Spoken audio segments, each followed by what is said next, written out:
Did you grow up in a two-parent household? Nah, I just grew up with my mom. Yeah. And what happened to your father? My father, he's in prison. Yeah. And do you remember what age that took place in your life? He was in and out of jail like since I was born. Well, even before then, but he got a lot more time when I was like 6, 7. And when it comes to your parents, they split at some point. Yeah, they split when he went to prison.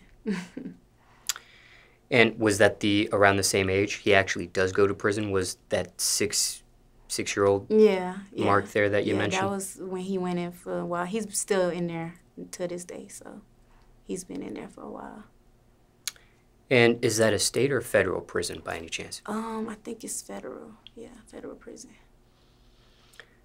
Now, what was that like living under the roof of your mother growing up? Um, it was hard. You know, you never want to see your mom struggle. I think she went through a lot because she didn't graduate high school. She didn't know what she wanted to do in life and stuff. So she had to work like 3, 4 jobs to make money, take care of me. And I was bad as hell, like running around, it was a lot. When it comes to your father, even though he's incarcerated, did you maintain any relationship with him during Yeah, your upbringing? yeah, I did. We still cool. That's my dog. I act a lot like him, which is crazy, even though he hasn't really been like physically around me all the time. But me and him get along real good. Have you had physical visitations with him throughout the years? Yeah, I've seen him. Since COVID, I haven't seen him. So it's been like a couple years now, actually. Time be flying by. How do you two communicate when it's not a physical visit? He just calls me. Security's call my phone. We get like 20 minutes on the phone. Yeah.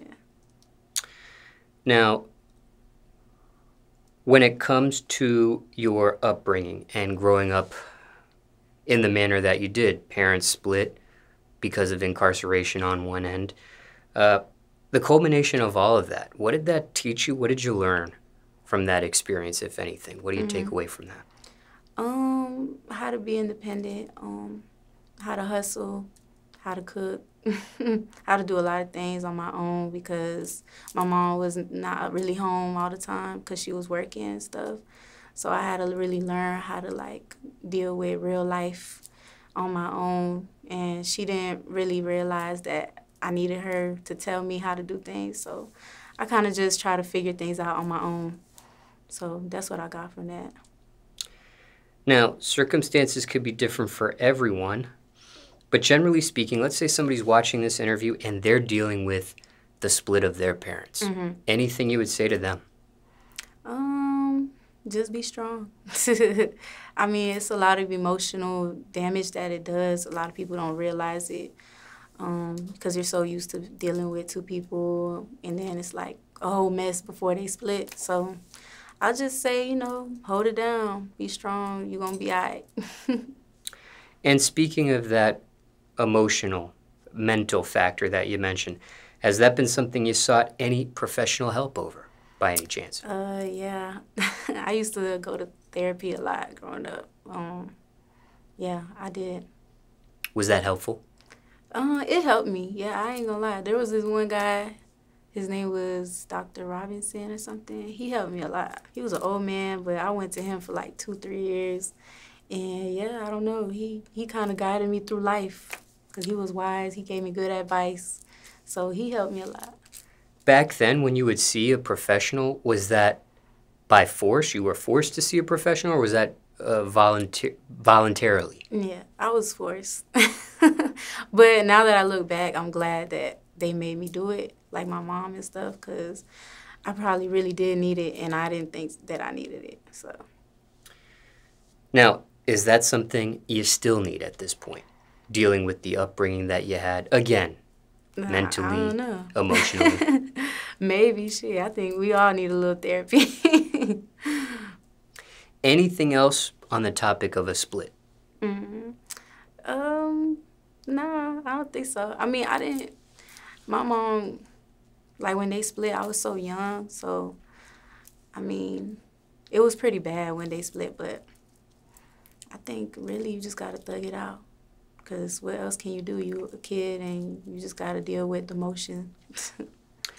Uh, One more question about your father. Because he was incarcerated, did you have another male figure in your life during the Um, time he was incarcerated? yeah, I actually did.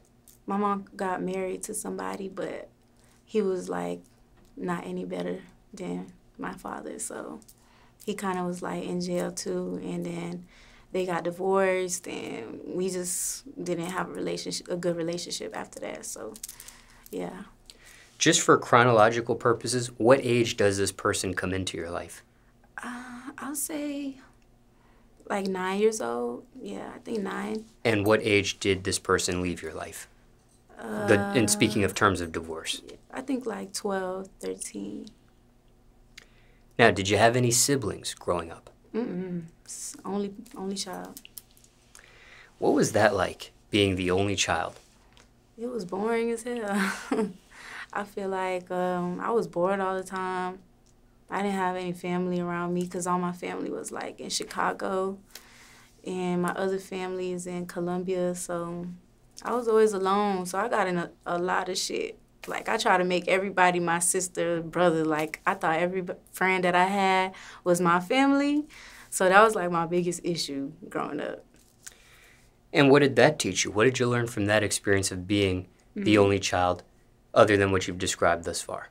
Um, Same thing like I said, like how to be independent, and how to pick people out in your life. I didn't have like a lot of solid people because everybody around me had family. It was like family oriented, and I was never like that. So I definitely had to learn how to like separate that, like family and friends, and like how to, you know, bring the right people around me who really care about me.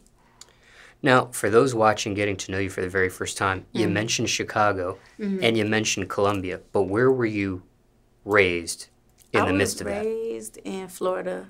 I moved to Miami first after I left Chicago, and then I went to Palm Beach. So, yeah. And for chronological purposes, care to put an age on any of those moves? Born in Chicago, and then when do you go to Miami? When do you go to West Palm? I went to Or Miami Palm like Beach, I think. right after my dad went to prison, because it started getting really bad with him being like locked up and stuff.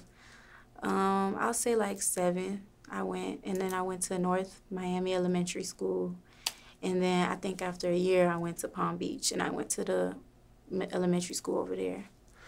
Pardon the ignorance here, but is Palm Beach and West Palm Beach the same thing or two totally different things? Palm Beach County is the county, and then West Palm Beach is like a city in Palm Beach. Everybody gets that confused because when I say, they're like, where you from? I'm like, West Palm. And they're like, where in West Palm? I'm like, West Palm.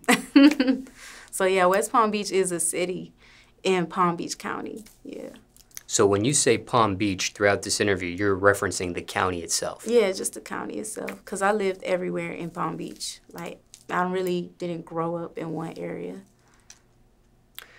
Now, circumstances could be different for everyone, but generally speaking, let's say somebody's watching this interview and they're the only child in their family. Anything you would say to them? Just make sure you keep good people around you. Keep your circle, you know, don't try to find family in everybody because, you know, not everybody really mess with you like that. So just be careful, be smart, you know, don't get into bullshit because you feel like you need somebody. You know, you can be by yourself and figure life out on your own. Now, were you the only member of your family to go the music route? Yes, I was. What's been the reaction from other family members to that career choice? It's been mixed emotions. I have a lot of family that support me, though. Like my grandma, she tells everybody, my daughter rap, you know, my granddaughter. My dad support me, my mom supports me. So that's really all that matters. Everybody else was never really in my life, so I don't give a fuck. And for time reference, it's May 2022 now.